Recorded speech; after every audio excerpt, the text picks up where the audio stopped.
की त्याची लायब्ररी मिळते आणि तुम्हाला अवेलेबल आहे. तुम्ही प्रोग्राम तयार करत असताना मध्ये काही एरर वगैरे आला किंवा काय जमत नसेल तर तुम्ही जर तो कोड जर टाकला तुम्हाला 1 ते 2 तुम्हाला आन्सर मिळतं. ठीक आहे. तर ह्या 3 गोष्टी सगळ्यात महत्त्वाच्या ठेवा लक्षात. ठीक आहे.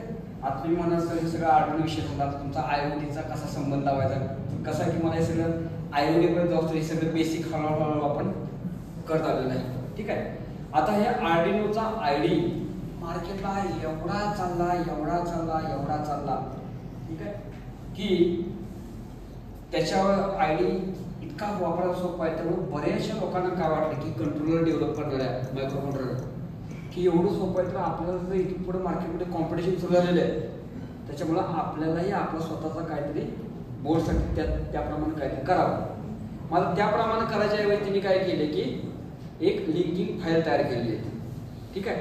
आणि त्या फाईल वापरून तुम्ही आता जगातले वेगवेगळे कंट्रोलर तुम्ही आर्डिनोच्या IDE वर पण प्रोग्राम करू शकाल आता. तर त्यामुळे काय की अजून येत्या काही काळात आर्डिनोच्या सहाय्यानं बरेचसे वेगवेगळे कंट्रोलर वगैरे प्रोग्रामिंग करायला सुरुवात होईल.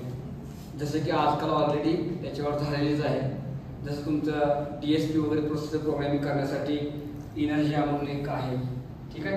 PIC मायक्रो कंट्रोलर प्रोग्राम करण्यासाठी त्यांनी पिंग्विनो म्हणून काढलेला आहे. STM32 म्हणजे 32 बिट प्रोसेसरसाठी पण त्यांनी एक पॅच टाकलेला आहे. ठीक आहे. तर IoT साठी सध्याचे पॉप्युलर जे आहे सगळ्यात जास्त बोर्ड त्यांना म्हणायचं नोड MCU चे बोर्ड.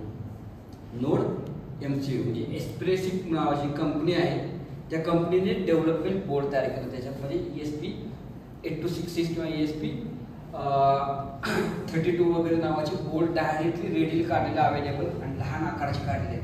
आता तुम्हाला सांगायचं कारण काय की बऱ्याच कॉलेजमध्ये म्हणजे ज्यावेळी मला पोरं म्हणतात की आम्ही IoT प्रोजेक्ट करतोय आणि मग आम्हाला आर्डिनो बोर्ड वापरायचा आहे. तर आर्डिनो बोर्ड वापरून जर IoT प्रोजेक्ट करायचा असेल तर काय की आर्डिनो बोर्ड घ्यायला लागेल, परत तुम्हाला इथरनेट कार्ड वगैरे घ्यायला लागेल वगैरे. ठीक आहे. वायफाय कार्ड वगैरे घ्यायला लागेल. हे सगळं करून तुमचं जवळजवळ 2000च्या वर बजेट जातं. ठीक आहे. त्याच्याऐवजी तुम्हाला रेडीली अवेलेबल जर तुम्हाला किट मार्केटला आहे. ठीक आहे. ज्याला म्हणतात की म्हणजे नोड MCU वगैरे रेडीली अवेलेबल आहे. 400 रुपयामध्ये मिळते. ठीक आहे. त्याच्यामध्ये वायफाय वगैरे सगळं आहे. डायरेक्ट तुम्ही ते इंटरनेटला कनेक्ट करू शकता. ठीक आहे.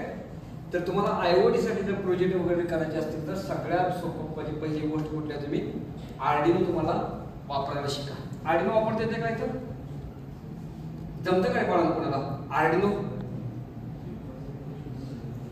झाले काय कुठल्या वर्षाचे आहेत काय लास्ट इयर.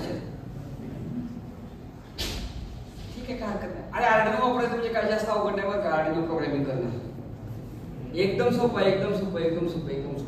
मी तुम्हाला 3 लाईन सांगतो आणि 80% प्रोग्रामिंग तुम्हाला इथं देणार.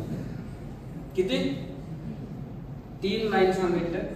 3 लाईन मध्ये तुम्हाला 80% प्रोग्रामिंग तुम्हाला मी शिकवतो. ठीक आहे. तर 10 मिनिटं वेळ द्या. त्याच्या अगोदर आपण थोडासा आर्डिनो बोर्डवर जाऊ, त्याचे सिग्नल्स वगैरे बघूया थोडेसे. ठीक आहे. मग आपण तिकडे जाऊ.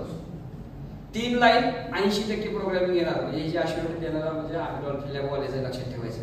ठीक आहे. तर ते कसं ते तुम्हाला सांगतो. ठीक आहे.